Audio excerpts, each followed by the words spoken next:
I love Spider-Man, and I think you, to whatever extent, do also. Spider-Man was my favorite superhero during my childhood. That idea first solidified after watching his movies on the big screen, then at home watching his wonderful shows that he inhabited. I would then, and still now, buy and collect action figures of him, play video games with him, and now most currently read comic books of Spider-Man. I would argue that the greatest Spider-Man stories are told in comics.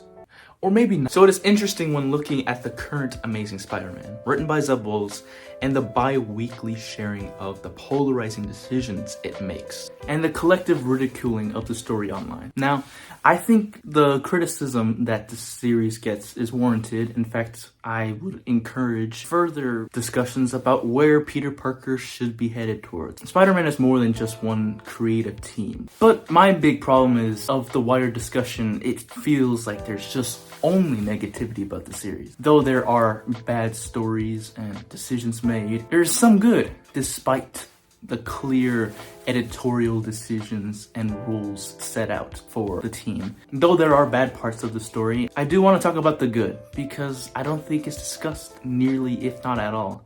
In fact, hi, I'm and today I'll be discussing the bad, but also the good parts of this new Spider-Man era. The series that got me back into reading comic books. I'll look at the good, the bad, and the straight up ugly parts of this comic. And as we go along, we will discover a bigger problem that's plaguing Spider-Man comics. First, I want to talk about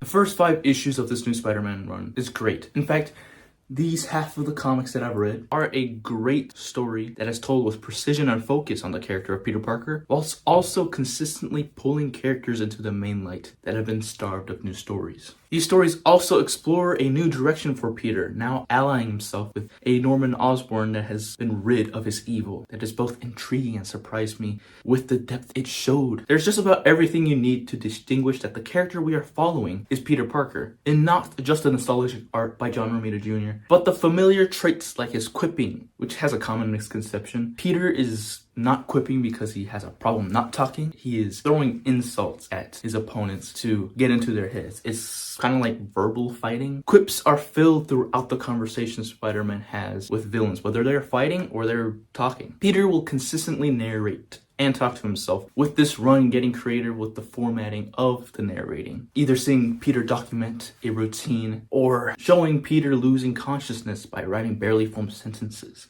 It really made me feel like I was inside of Peter's mind, and that feeling was amplified by how lonely Peter was in the first story. Even omnipresent inconveniencing to Peter gives the feeling that fate itself was trying to taunt him. These traits have been well established throughout the entirety of his existence in comics, but these are just traits to distinguish him from certain characters. But how is Peter Parker written? Peter in the beginning of the story is once again down on his luck, single and broke. This time, however, there's something wrong. Peter's a dick. Friends like Randy Robertson and Johnny Storm check up on him. With their interactions, we can see Peter is going through something. And with the later parts showing Peter's aimless walks around New York, fails to stay on a schedule. Stalking Mary Jane. Further emphasizes Peter isn't himself currently because of something that occurred 6 months ago. Now, unlike some past stories with Peter Parker Industries, we are shown that Peter still does care for his friends. He keeps a loose promise he made to keep an eye on Randy as he asks Tombstone for his daughter's hand in marriage. Peter goes out and does his Spider-Man stuff, showing there's a big contrast in moves between Peter and Spider-Man, which also hints at a sadder idea that at this point in life that Spider-Man is the happier side of his existence. After a great defeat dealt by Tombstone, Peter feels truly lost. Like the only thing he had control of,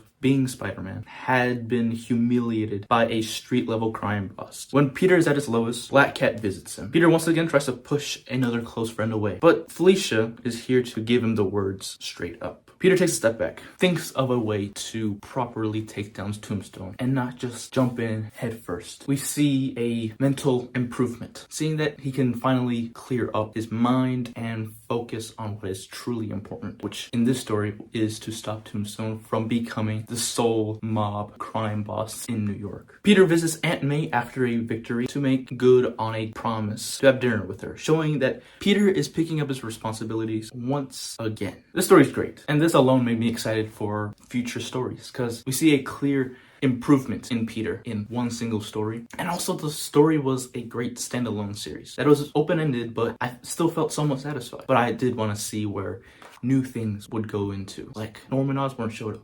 There are also parts in the story that parallels itself, and that's what good stories do. Like Spider-Verse. The next great part of this run comes in Norman Osborn. Whatever side you are on whether Norman should be redeemed or not, it doesn't take away the compelling and almost tragic story of Norman being redeemed. Now I'm going to read off some of the worst crimes Norman has committed to personally make Peter's life a living hell, so I can show both sides.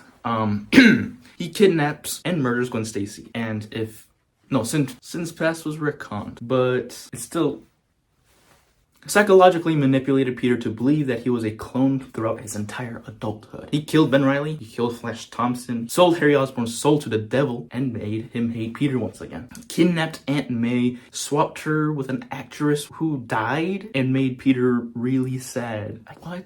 And threatened the lives of Peter, Mary Jane, and Aunt May, and so many more people to personally scare Peter. There are more specific crimes he's committed, but that's where I'll leave the list at. Norman is evil, or at least he was. There is omnipresent proof that sins that have been taken away from Norman has truly changed his soul. He is no longer fueled by evil. So it's interesting how this redemption works, because it's no longer Norman deceiving Peter into thinking he's good. He's just being good. This supernatural shift in his morale changes the entire purpose of his character in the story of Spider-Man. Now he feels guilty for all the heinous crimes he's dealt to Peter throughout the years, and wants to make things right through the power of subtext. We already know of the immense hatred Peter has for Norman, and he wants nothing to do with you! Norman respects that and leaves Peter alone. But in this new run, Peter is short on people he can rely on. Still being jobless and risking homelessness, Norman steps in and gives Peter a job and working conditions that allows him to be Spider-Man. Now this is the highly debated decision that the story made. Not that Norman is helping Peter, but more vice versa. Peter trusting Norman. I've heard claims that Peter is just blindly trusting Norman, or Peter is forgetting all the bad things Norman has done to him. No. Peter, through all the pain he suffered from Norman, is forever traumatized. In the 7th issue, Norman, after recently bumping into Peter, invites him into Oscorp to talk about a job offer. Peter reluctantly goes in and coincidentally bumps into Mary Jane for the first time in months. After having an awkward conversation, Peter slams his way into Norman's office and starts to yell at him, "Are you messing with me?" Peter knows what Norman can do if he wants to hurt him. He won't just hurt him and try to kill him. No. He will twist and manipulate Peter's surroundings onto him to both physically and mentally break him. Or at least that's what the old Norman would do. Peter does have trust issues with Norman. In fact, something similar happens later when Kamala Khan, Peter's co-worker, tells Peter about some rumors about Norman meeting up with Roger Kingsley, the Hobgoblin.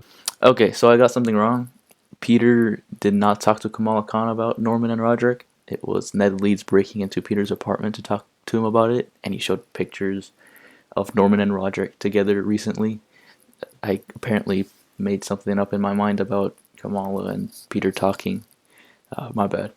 And Peter immediately jumps onto the idea that Norman and Roderick are working together. And he confronts Norman about that. Peter does not trust Norman completely, but he also wants to, which brings up the second claim I've heard. Peter should not trust Norman. And to that I say, you're right. But Superior Spider-Man is a storyline where Otto Octavius has become Spider-Man and has gotten full control over Peter's life. Throughout the run, Otto consistently brings the idea that he should just be the Superior Spider-Man and kill the villains that wreak havoc onto New York. Killing them would bring a more peaceful New York, which means Otto would be freed from his Spider-Man duties. He also talks about how criminals are beyond redemption and deserve death. This is interesting because this is coming from Otto Octavius, who not too long ago was trying to eliminate mankind from existence, and now he's Spider-Man. Spider-Man's no-kill rule comes from the idea and a hope that criminals he does not kill could bring their lives back around with the numerous chances they are given, Doc Ock being one of the few examples. So it would be going against this idea of his mission statement if Peter were to, without compromise, dismiss, ignore, and push away Norman's active attempts to make things right with the second chance and rid him of that opportunity. So Peter teams with Norman with reluctance, but also with a trust that he is doing the right thing. This shit rules, man. There is some drama, there is baggage in this relationship, but it's them trying to move past so many years of hatred for one another. It's interesting. It's spicy. Salamanca. This story is what I'm looking for in every new issue, because this single dynamic is what makes this run unique. Peter and Norman being allies, being friends almost, which made me excited to see how that relationship will further develop or further see problems in its later stories. But that brings me to... So you know how I said half the comics were great? Well, these half of them, I have a more complicated feeling about. In fact, I would say I don't like any of these. And I could say that these are bad. Not bad comics, but bad comics that come after serialized story arcs. But I don't think Zebels is the one to blame. In fact, this might just be wishful thinking, but these comics feel distinctly different from those I've just praised moments ago. These comics share the same title as one another, and the character of Peter, but only by name. It shares the same history, yet it chooses to look past it. This is the bad of Spider-Man.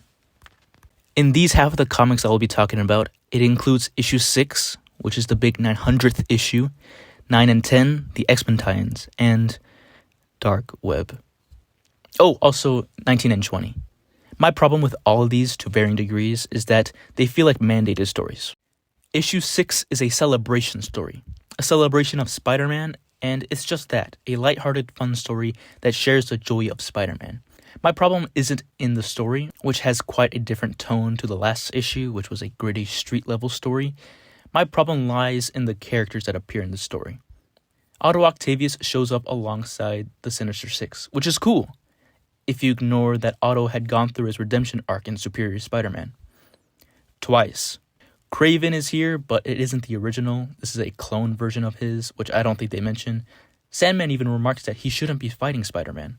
These villains have gone through a lot, but the story needs them to be their old selves for the sake of simplicity. So, when I had to read this comic multiple times for this video, I felt more and more anger when Otto, to a silly degree, talked about how much he wants to kill Spider-Man. Also, Flash Thompson is in this issue, and that excited me because he's cool, and that might mean he'll show up again in a more prominent story, but when he began to speak, I sighed in disappointment knowing he's here to be the former bully of Peter and not the close friend of Peter he'd previously been. Sup, Penis Parker? Issue 9 and 10 are tie-ins to events.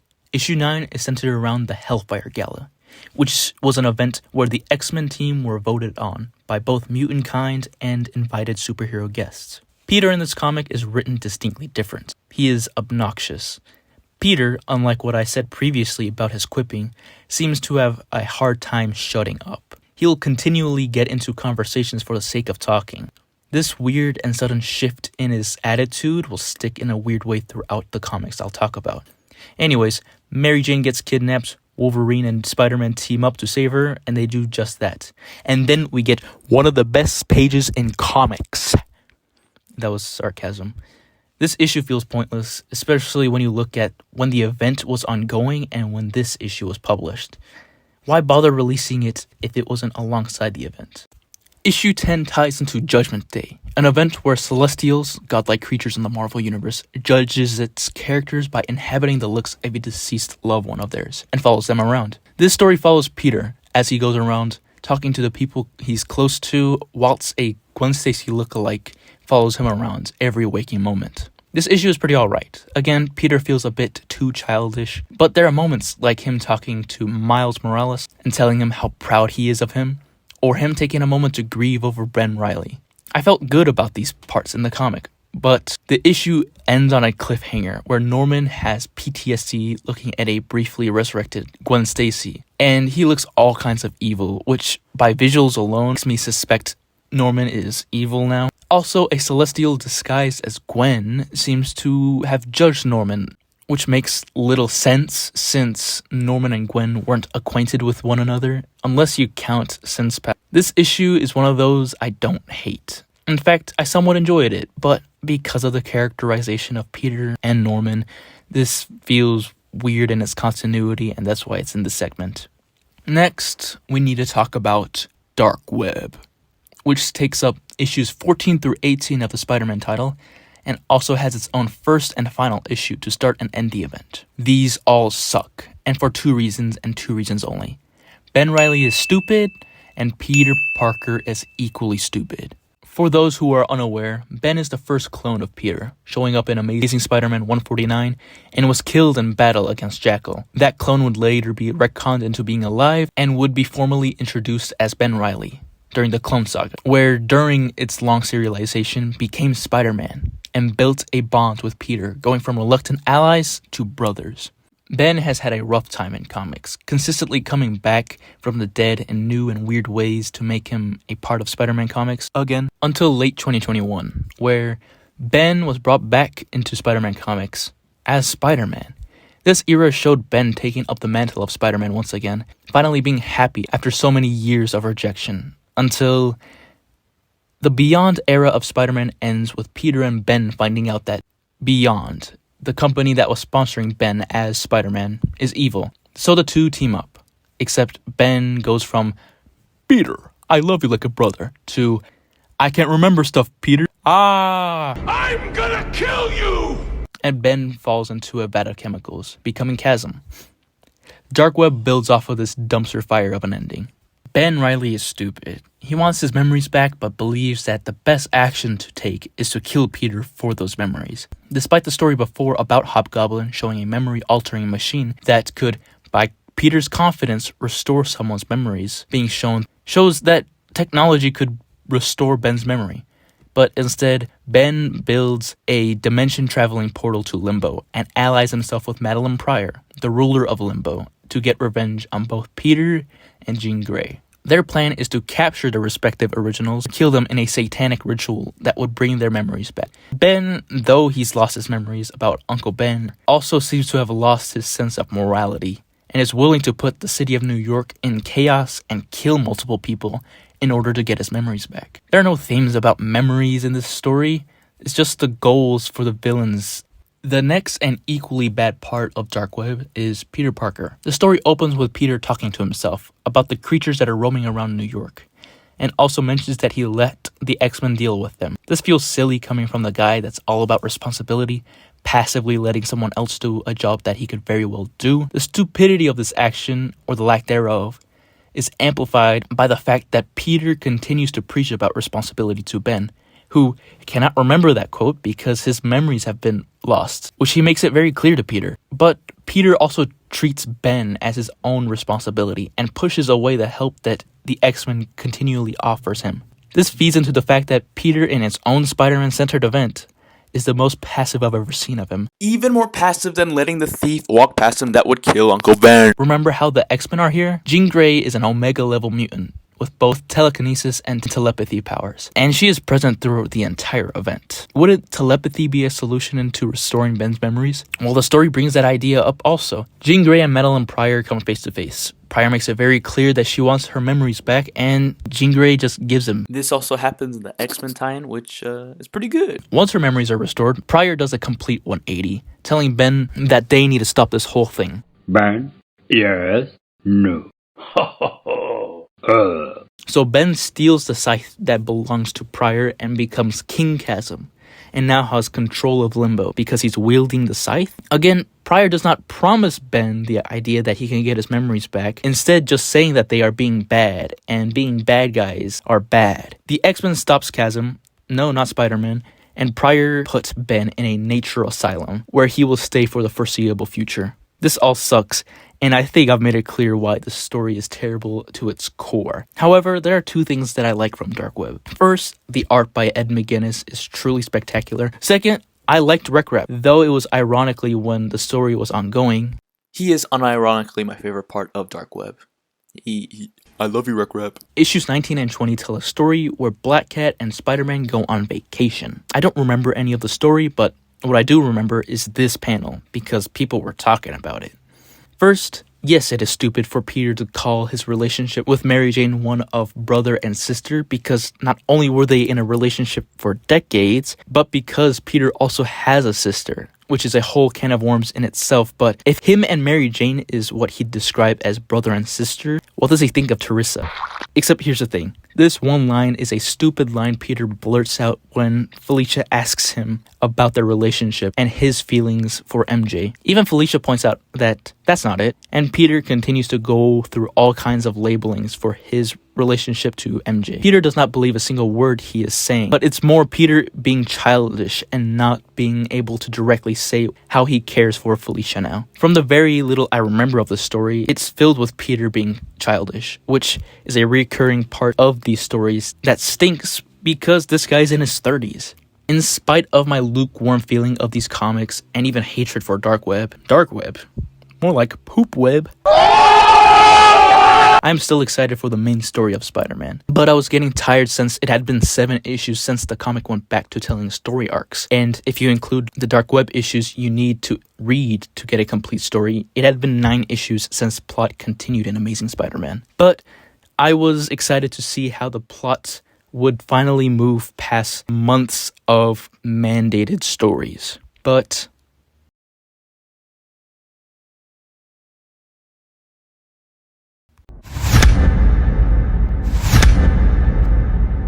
and that brings us to the ugly.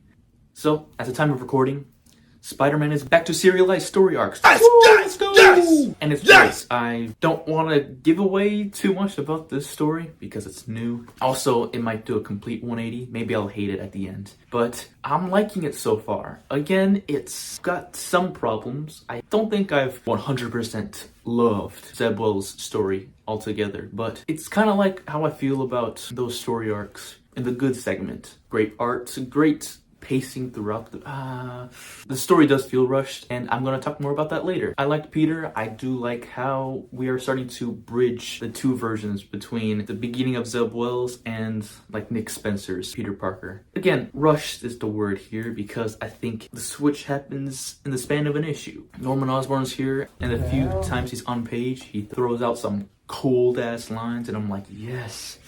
Yeah.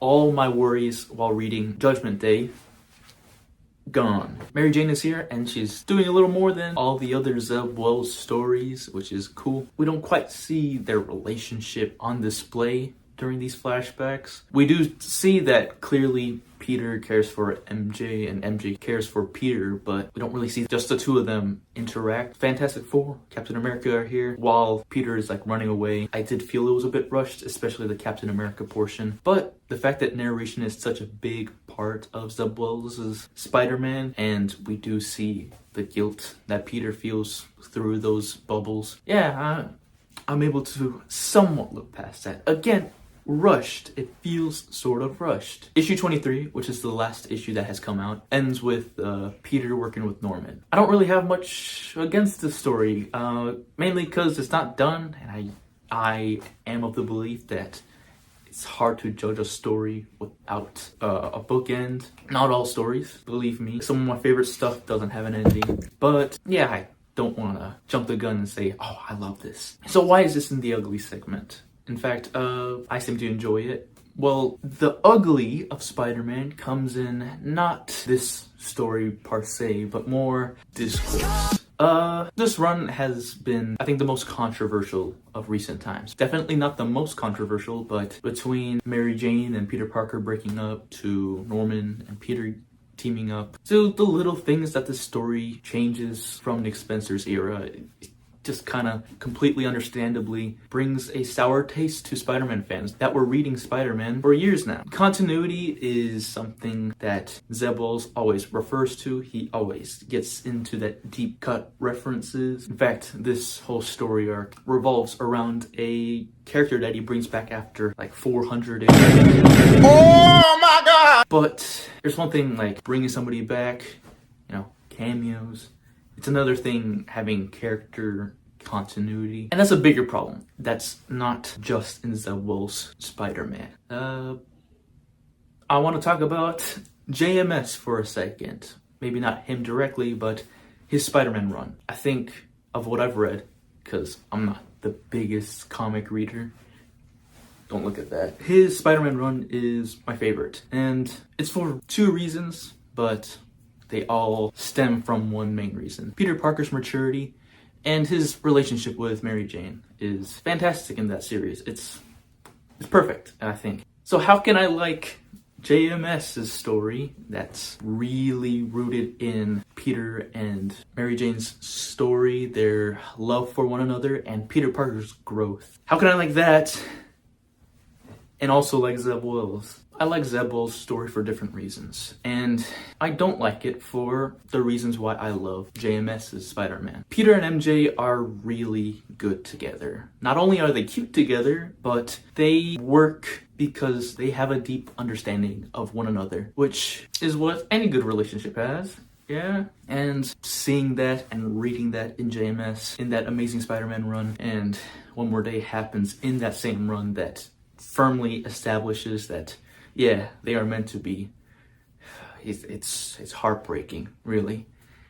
And honestly, if One More Day hypothetically happens before J. Michael Straczynski ever got onto Spider-Man, I don't think it would have hurt as much because JMS made me care for Mary Jane, for Peter Parker, and them being together. I'm kind of rambling. The point is, Mary Jane and Peter Parker are great together, and this run starts with them broken up because Nick Spencer did all in his power to bring them together. In fact, Peter was planning on proposing. And they're broken up, and not only are they just split, Mary Jane is with another guy. His name's Paul, and they have 2 kids. And this flashback story doesn't confirm it, but if you put 2 and 2 together, it could very well be that Mary Jane and Paul actually had these kids together, which it's tragic, really. It's tragic because this Spider-Man run comes after so many years of slowly repairing the terrible will they won't they relationship that the early 2010s brought to these wonderful characters, you know? So that's why people don't like this run. Do I think it's editorial? Maybe, but also maybe not. Zeb Wells' story starts with Peter Parker all the way on the bottom. He has nothing. No bitches, no money, nothing. And it's a story of him rebuilding his life, getting a new career, finding love with somebody new. It's a story of rebirth. I don't know if it is. So it's impossible to do that if the 2 were together. So either Zeb Wells is telling a great story with an editorial mandate that he had to work with, or he did it on purpose because he wanted to tell a Spider-Man story. And I respect him for that. And I don't think I can get an answer for that because though Zeb Wells has got his social medias, he's not quite as active there. Good for him not engaging in Spider-Man discourse because that is cancerous. But I can never get it answered. Was it editorial's decision to split Mary Jane and Peter Parker up, or was it his decision? Because I need to know how they broke up. I need to know why they broke up. God, tell me, Zeb Wells. Ari! And that's why this flashback is happening now. As someone who has read the entire catalog of Zeb Wells' Spider-Man over and over again for this video, I can say, yes, it's frustrating as a Spider-Man story in the 900th issues, but as a standalone story, I didn't really care why they broke up. Because that wasn't the point. They broke up because Peter needed to be alone for the story. For him to get his ass kicked by Tombstone. For him to slowly realize, hey, I should just finally get on with myself. Him slowly rebuilding a relationship with Norman. Getting back together with Felicia Hardy. That's what the story is. And the flashback would explain the why, but every issue, there was always, just tell me what happened, because fans want closure. They want a closure on, to them, the most important relationship in all of comics. So when this flashback starts after Dark Web, after after the 2 issues by Joe Kelly, I, someone who likes this new run, someone who wanted to see what the Goblin Queen was planning, what this split personality may be in store for Norman Osborn, going back and retreading, explaining something that will have 0 effect on this run except give context. I'm frustrated. I don't hate it. In fact, I said it before, I kind of dig it. But it's been now 12 issues since progression has happened. I don't count Dark Web. I don't count those Joe Kelly issues. No. Zeb Wells wants to tell a story, and now he needs to turn it back around and explain what happened to give closure, but also so people will stop talking about it, stop asking. So on one hand, it's fans that love Mary Jane and Peter and just want them together, want them to be happy, want them to progress. Progression. Oh, that's what you want. Spider-Man, in his decades of serialization, especially in his creation, the most important aspect of his character was growth. Contrary to what film and television tells you about Spider-Man, Peter was in high school for a dozen or so issues, and then he graduated. Yeah, Stan Lee and Steve Ditko did the high school stuff, but right after he graduated, he was on his way to university, and it didn't just stop there. He went through all of college, he graduated, he got with someone special, they got married. Peter and MJ were married for 20 years. Isn't that crazy? And now they still. And Peter, in the 90s, was preparing for fatherhood because Mary Jane was pregnant. And writers did want to continue their progression, but Marvel still needed Spider-Man. And here comes the second part, relatability. That's what people think is what makes Peter Parker special. I think that's what makes him mass appealing, definitely. That's why he's the most popular character in Marvel Comics. But relatability just means more people understand you. But was Peter's thing being relatable or him growing up? Those things clash. And I think those are the 2 biggest parts of Spider-Man. You could also argue that him growing up is the relatable aspect, but shut the fuck up. But this is more important, and this is what changed comics. This made him popular. So anyways, the 90s saw the end of progression of Peter Parker. Mary Jane did have a child, but that child was stillborn. So they grieve Peter and MJ. And they stay married for a good couple more years, but after years of trying to divorce them so Peter is single and relatable, Marvel editorial screaming, "How do we do this?" Joe Quesada was like, Civil War. He did the unmasking. Shoot Aunt May, bring Mephisto, end this all. Oh my god! Oh, I did it!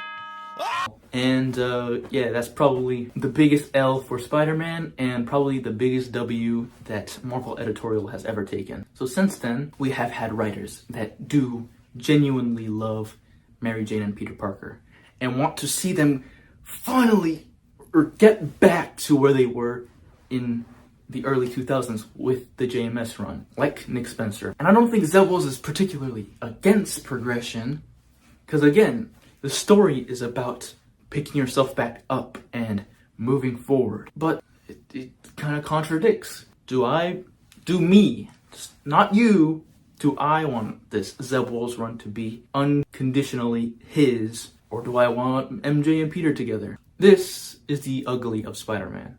Not Zeb Wells' run, not Spider-Man fans. It's this one decision it makes, breaking up Peter and MJ, once again, that for all the right reasons frustrates Spider-Man fans. But since Zeb Wells' story starts here, it was almost certain to be as controversial as it is. And that kind of sucks, because I like his run. I like it a lot. And it works because we've had so much history with Norman Osborn, with all the characters that suddenly come back, like Tombstone, like Hobgoblin, but it comes at probably the worst time, after one of the biggest progressions that the character has seen in years. I respect Zeb Wells for doing his Spider-Man run. I will still read it because, again, I like it. I do like it.